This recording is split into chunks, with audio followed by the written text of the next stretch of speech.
The story starts in 1934 in Bangalore, India, with a 5-year-old girl named Shakuntala Devi. She appeared to be engrossed in play, as if she were a child her own age, with her cousin accompanying her while doing his school math homework. But, unbeknownst to him, Shakuntala noticed the math problems, and, to his surprise, she was able to solve them correctly in her head, despite the fact that they involved the cube root of an 8-digit number. Shakuntala's cousin, realizing she was no ordinary child, brought her to her parents and enthusiastically explained her genius to them. How could she not? She is only 5 years old and has never attended school, but she is capable of solving complex mathematical problems, and she did it mentally. After witnessing Shakuntala's talent firsthand, her father, Bishore, decided to take her to schools, where she demonstrated her abilities in front of teachers and students. He uses her talent to create a math show in which Shakuntala solves complex problems for the teachers, and every show is always a success. The audience gave Shakuntala a standing ovation, while Bishore received the money. Shakuntala, on the other hand, had the desire to attend school after seeing other children studying and playing together at school, and she expressed her desire to her father. Unfortunately, Bishore refuses to enroll her in school, claiming that she is intelligent enough without going to school. Shakuntala's mother asked her to study one afternoon because she had math shows in 10 different places the following week. Shakuntala, on the other hand, began to rebel at this point. Her mother is irritated because she refuses to study. She even threatened Bishore with repercussions if Shakuntala continued to refuse to study. But Shakuntala still refused, claiming that she should be the father in their home because, after all, she was the one who worked, not Bishore. Her mother only replied that Shakuntala would understand how difficult it would be to raise a child in the future. She then entered the house without telling her to study again. Sharada, Shakuntala's older sister, just stood there watching Shakuntala and their mother argue. When their mother left, she told Shakuntala that she was impressed by her intelligence. She even imagined Shakuntala becoming a great person one day. Shakuntala had hoped for this to happen. She promises Sharada that if she is truly successful in the future, she will take her anywhere she wants. But that would never happen because, when Shakuntala returned home from her show one night, she discovered Sharada dead in front of the house. Sharada had been ill for a long time, but her family could not afford to take her to the hospital. Shakuntala's money could only cover the family's daily expenses. Shakuntala, on the other hand, was too angry to remember. She holds her parents responsible for Sharada's death, particularly her mother, who did nothing to save Sharada. A mother, according to Shakuntala, should do anything for her child. Shakuntala was disappointed and refused to speak to her mother again. She despised her so much that she swore to Sharada that she would never become a woman like their mother. Bishore was still unemployed in 1954, when Shakuntala was 25 years old, and relied solely on the income Shakuntala earned from doing math shows. But as she gets older, she gets better at doing her shows. Diroj, Shakuntala's boyfriend, refuses to propose to her.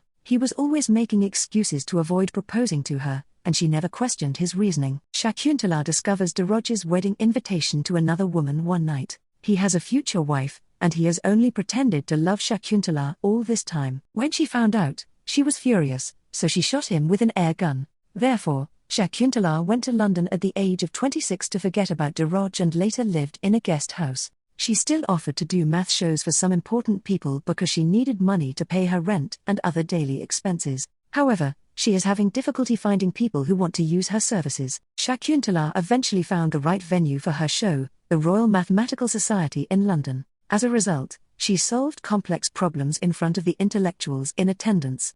What impressed them even more was how quickly she accomplished it. Javier, a mathematician from Spain, was among those who were astounded by her. He even approached Shakuntala and invited her to get to know him. It didn't take long after that for the two to start dating. To summarize, Shakuntala's relationship with Javier was beneficial. He assists her in improving her English skills and is shown in schools to London officials, and she was always successful in any math show she did. She can make a lot of money from her shows, which makes her landlady proud. But Shakuntala's smile vanished when she received a letter from her parents asking her to send them money for their living expenses in India. She was clearly enraged just from reading the letter. Her parents, she felt, treated her like a bank and had done so since the beginning. They didn't even inquire about her health in the letter, and all they care about is money. Nonetheless, she responded to their letter and promised to send them money on a monthly basis. Shakuntala will one day be invited to appear on a television show where she will compete against the fastest computer to solve math problems. She could easily solve the problems at first, until she came across a question that she suspected contained an error in the last 3 digits. However, the host ignored her protest, leaving her unable to resolve the issue until time ran out. He even stated that someone from the land of elephants and snakes could not possibly be the next Einstein. Even when Shakuntala tried to revise the problematic question, he refused, much to her embarrassment. After all, the event was broadcast live across the country. Javier came to see Shakuntala the next day with good news. The experts manually calculated yesterday's math problem and discovered that she was correct. The computer had made an error. Shakuntala is now known as a human computer as a result of this. Shakuntala has become increasingly interested in doing math shows since then. She was invited to perform in other countries, which increased her fame and wealth. However, as a result of Shakuntala's success, Javier feels inferior. So he ended their relationship, arguing that he should return to Spain. Shakuntala finally met a new man, Payatosh Banerjee, in 1968 in Bombay, India, and they quickly fell in love. As they planned to marry, the two traveled to Shakuntala's hometown to seek her parents' approval. But Shakuntala realized she still despised them. Her hatred for them outweighs her affection, so she refuses to get out of the car and meet them with Payatosh. As a result, in the car, Payatosh proposes to Shakuntala. They later married without informing or inviting Shakuntala's parents. Shakuntala and Payatosh were blessed with a baby girl named Anupama, or Anu, in 1970. Shakuntala now devotes her life to being a mother and a wife, and she is content. Shakuntala discovered a black album containing her memories of mathematics while cleaning the house one day. She realized she missed doing her shows and decided to tell Payatosh that she wanted to continue her career. Fortunately, he is a patient husband. He let her do whatever she wanted, as long as she was happy. Shakuntala left the house a few days later to return to the show, leaving Anu and Payatosh at home. Shakuntala hasn't lost her touch yet. Her talent wowed many people, and she was even inducted into the Guinness Book of Records. Between shows, she always makes time to call home and tell Payatosh about her adventures. Shakuntala becomes concerned one day after Payatosh informs her that Anu has begun to learn to speak. It was because Anu said father instead of mother as her first word. Actually, it made sense because Anu was spending more time with Payatosh. Nonetheless, it made Shakuntala envious. She was also concerned that she had not been a good mother to her daughter. She was afraid Anu would forget about her. As a result, Shakuntala returned home quickly, asking Payatosh and Anu to accompany her to work and travel around the world. But, of course, Payatosh refused because he had a job in India. Furthermore, relying on his wife for money would jeopardize his pride. They eventually divorced, and Shakuntala took Anu with her to travel around the world doing math shows, much to Payatosh's chagrin. Anu was 8 years old in 1978, and she longed for her father. She'd never see her father again, but because Shakuntala took her all over the world, she could only write Parsi letters and ask her mother to send them. Shakuntala, on the other hand, who has now become an astrologist alongside a mathematician, realizes that Anu misses Payatosh. Still, she couldn't let Anu live with her father because she loved her and wanted her to be by her side at all times. Anu, on the other hand, didn't just want to meet her father, she wishes to attend school with other children her age. She has only been able to do homeschooling so far because of Shakuntala, who always takes her around the world, but she was sick of it. She wants to be a normal kid who goes to a normal school, and her wish coincided with Payatosh's. When Payatosh finally meets Shakuntala, he demands that she immediately send Anu to school. Otherwise, he planned to file a custody case, which he was confident he would win. In 1986, a young man named Anu was finally able to attend a boarding school, where she made many friends. Nonetheless, Shakuntala remained the same. She always invites Anu to accompany her on her global travels whenever she has the opportunity. Anu rarely enjoys herself when she attends her mother's events. Anu looked bored even when Shakuntala was holding a question and answer session about her book with a homosexual theme.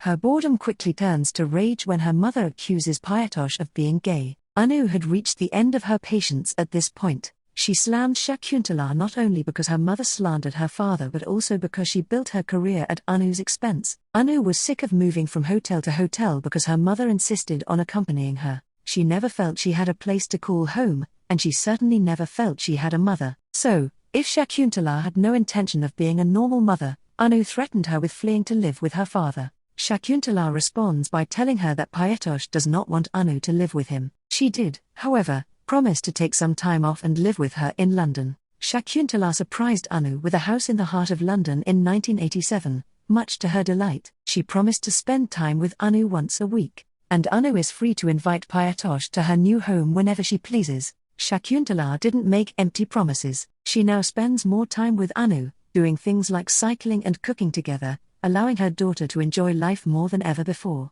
She even assisted Anu in starting her real estate business. However, their relationship soured once again in 1997. Anu, then 27 years old, met Ajay Kumar, a businessman who would become her future husband, at the time, and, of course, it didn't take long for them to fall in love. When Ajay proposes to Anu and the two families agree on a wedding date, he has a disagreement with Shakuntala. Shakuntala wishes for Ajay and Anu to remain in London after their marriage so that Anu can accompany her whenever she travels around the world. However, Ajay could not agree with Shakuntala's expectations. He has a life in Bengaluru, India, and he wants Anu to join him there. Because they were both adamant, their debate ended without a resolution. Ajay believes Anu should accompany him because he is her husband, whereas Shakuntala believes she has more authority over Anu's life because she gave birth to her. Their squabbles eventually reached Anu, who was enraged at her mother. She accuses Shakuntala of impeding her ability to live her own life.